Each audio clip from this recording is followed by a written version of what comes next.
You need to stop everything you are doing and pay attention to what just happened in Miami, Florida.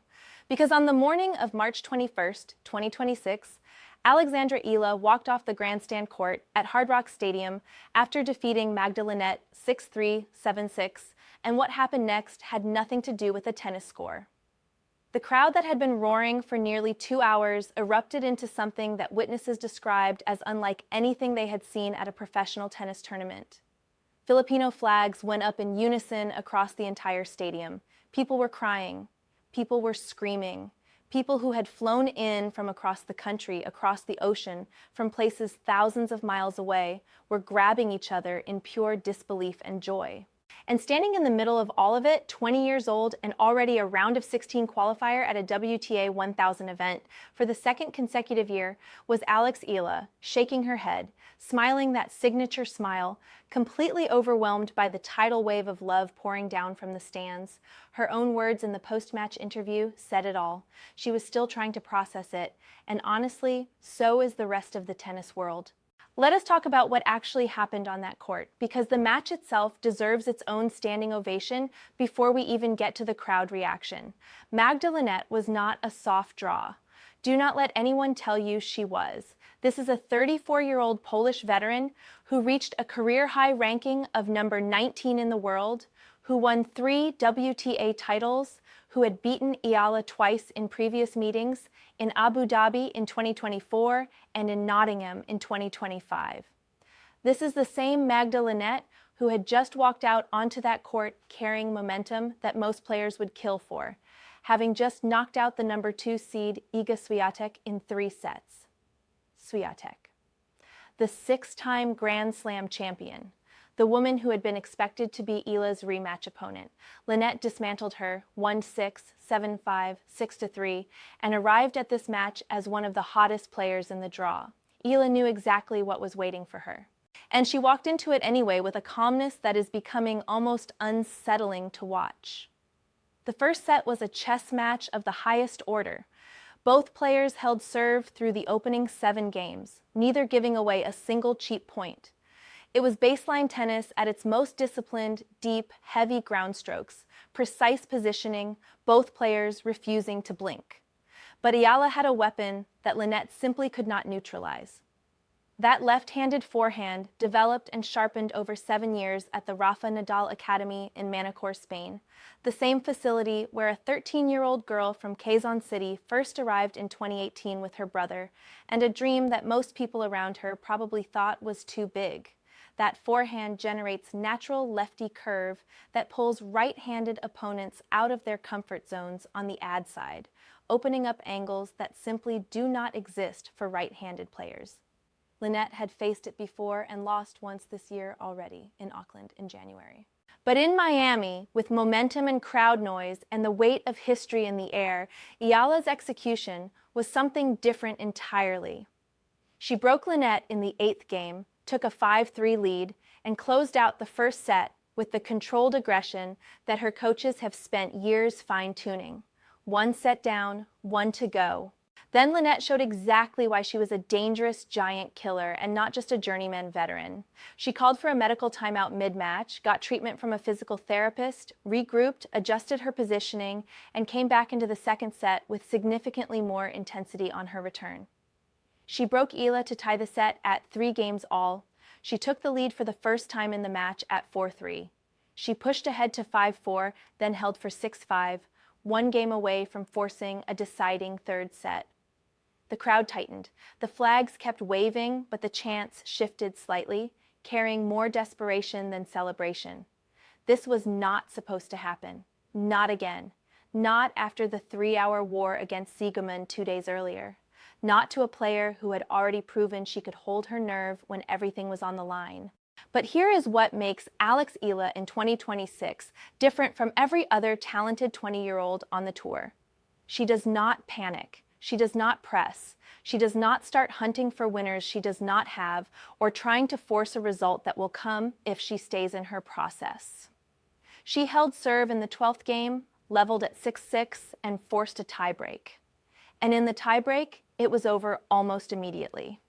Eala surged to a 3-1 lead, extended it to 6-1, and even after Lynette saved one match point and clawed one back, the Filipina closed it out calmly, 7-2 in the tiebreak. Match won in 1 hour and 48 minutes. Round of 16 confirmed. The crowd detonated. When the post-match interviewer put the microphone in her face and asked what got her over the line against such a fighter, Eala did not talk about tactics or power or ranking points. She said, "Patience was a very key aspect of how I played today. Magda is such a fighter. Every time I played against her, she has put me in such difficult positions. Kudos to her for playing well." And then she was asked whether the fearless, aggressive, ball-taking style she displayed had always been part of her game, or whether a coach along the way had shaped it. Her answer was honest and revealing. She said, "I want to think that being aggressive has always been what I aim to do. Maybe it has only come out well in the past year or so, but I think it is really part of my game. I have an amazing team who have really fine-tuned my game and helped me take it to a next level. Being aggressive is something that I like to do." There it is, the Rafa Nadal Academy fingerprint. Not just in the swing mechanics and the footwork and the left-hand spin patterns, in the philosophy itself, the aggression, the refusal to be passive, the understanding that in tennis, as in life, the player who dictates the terms wins more than the one who reacts to them. Because this is the part of the Eala story that does not always get the attention it deserves in the highlight packages. Everyone talks about the results, the rankings, the firsts, the crowd, but the foundation of all of it was laid in a training academy in Manacor, Spain, by a girl who left home at 13 years old, moved into a dormitory on the other side of the world, and decided that whatever it took to become great, she was going to do it. She won the Junior Australian Open doubles title at 14. She captured the Junior French Open doubles title the following year. She claimed her first ITF professional title at 15, on the very courts of the academy itself. And then, in September 2022, she walked onto the courts of the US Open in New York and became the first Filipino in history to win a Grand Slam singles title of any kind, going through the entire tournament without dropping a single set.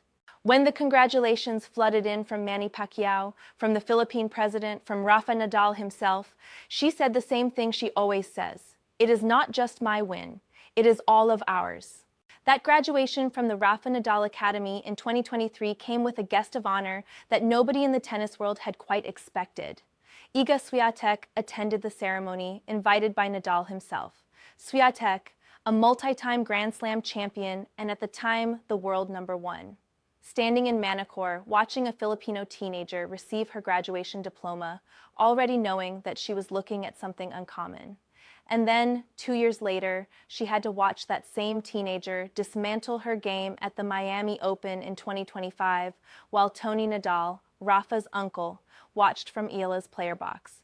It was one of the most poetic things that had happened in women's tennis in years. The student, trained by the Masters family, defeating the most dominant player on tour in front of an ocean of Filipino flags on the court where she had once received a wild card as a nobody ranked 140th in the world. Now, 1 year after that, the nobody is ranked 29th. The wild card is a seed. The nervous qualifier is a 2-time round of 16 qualifier at the same tournament, backed by the biggest traveling fan base in women's tennis. And the interviewer on court said it perfectly when she told Eala, "Last year at this time you were ranked 140 in the world. Coming into Miami this year, you are 29. What would you say is the biggest difference?" And Eala looked at the crowd and looked at the microphone and said, "I think I have matured a lot in the past year. I have been put in a lot of high-pressure moments, a lot of big stages, which I am so grateful for and would not trade for the world. But being back in the 4th round, it makes me feel the same as I did last year. I am so happy. I am so excited. It is such a privilege to be back in Miami." Feel the same. That is the sentence that matters, because what she is saying is that the ranking has changed, and the seeding has changed, and the expectations have changed, and the scrutiny has changed, and the crowds have grown from enthusiastic to absolutely seismic. But the feeling inside her, that particular quality of gratitude and excitement and readiness that she brings to every match, that has not moved. It is still exactly where it was when she was a wild card who had nothing to lose.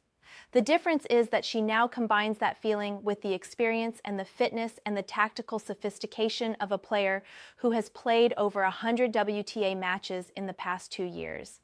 That combination is what makes her terrifying for opponents in 2026.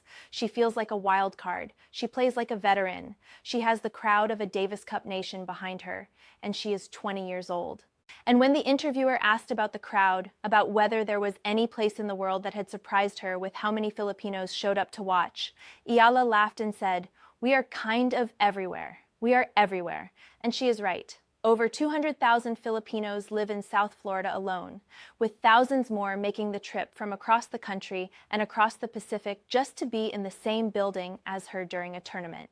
They have filled stadiums in Auckland, in Dubai, in Indian Wells, and now in Miami, transforming every venue she walks into from a tennis tournament into something that feels closer to a national celebration. The fans at Hard Rock Stadium on March 21st were not just cheering a tennis score. They were cheering a 20-year-old girl who carries the weight of 115 million people with the same effortless grace that she carries a tennis racket, and who never once lets them see her buckle under it. That is the Alex Eala phenomenon in full. The Rafa Nadal academy pedigree that gave her the technical foundation and the mental philosophy to compete with anyone on any surface. The competitive fire that drove her to win a junior Grand Slam at 17, to grind through the ITF circuit, to go 0-2 against Lynette before flipping the head-to-head, to survive 3 hours and 20 minutes against Siegemund, and then turn around 2 days later and close out a tiebreak 7-2.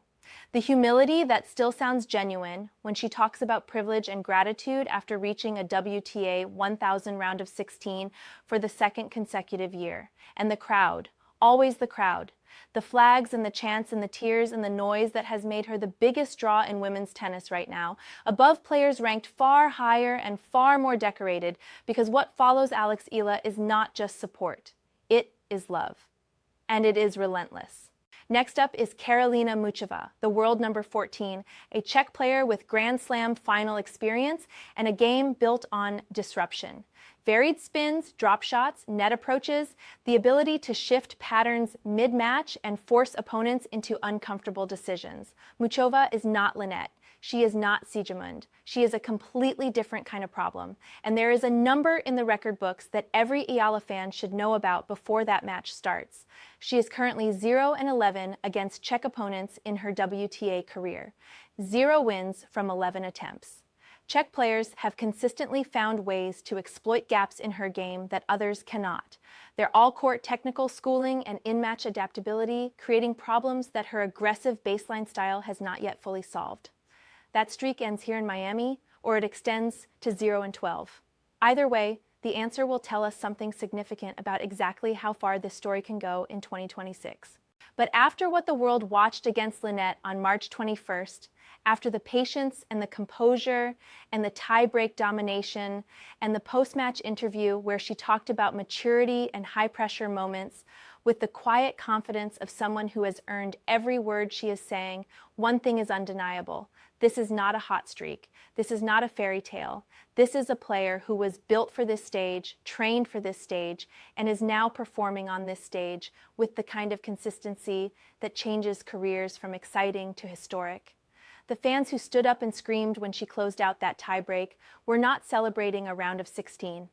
They were celebrating a future, a Filipino future that has never felt more real, more earned, or more inevitable than it does right now on the courts of the same Miami Open that started everything just 12 months ago.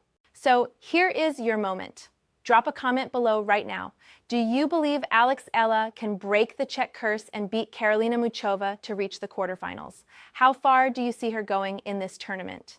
And just how long before this 20-year-old from Quezon City, shaped by Manicure, launched into the stratosphere by Miami, lifts a Grand Slam trophy?